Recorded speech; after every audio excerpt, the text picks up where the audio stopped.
ఏంటి పల్లవి, నీ ముఖం చూస్తే అసలు ఈ ప్రెగ్నెన్సీ నీకు ఇష్టం లేనట్లుగా ఉంది.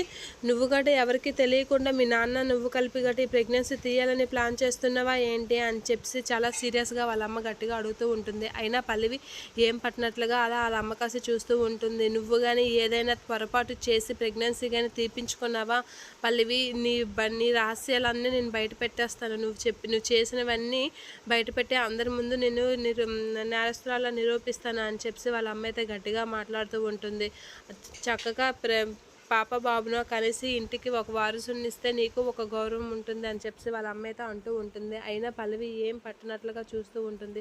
అది చూసి వాళ్ళ అమ్మ చాలా కోపంతో రగిలిపోతూ ఉంటుంది. నేను ఎంత మాట్లాడినా నువ్వు పట్టించుకోలేదా అంటే, నీకు నిజంగా ఆ ఒపీనియన్ ఉంది, నువ్వు మీ నాన్న కలిసి ఇది మాత్రం చేస్తే పల్లవి నేనేం చేస్తానో నాకే తెలియదు అని చెప్పి పల్లవికి అయితే వాళ్ళ అమ్మ సీరియస్గా వార్నింగ్ ఇస్తూ ఉంటుంది.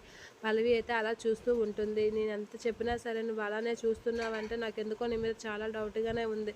నీ గురించి అవనికి వీళ్ళకి చెప్పేస్తాను అని చెప్పి అయితే అంటూ ఉంటుంది. మళ్ళీ అవనితో ఏం ప్లాన్ చేద్దామని అనుకుంటున్నావమ్మా అనేది అంటూ ఉంటుంది పల్లవి వాళ్ళ అమ్మతో. ఇక షాక్ అవుతూ ఉంటుంది పల్లవి మాటలకి వాళ్ళ అమ్మ.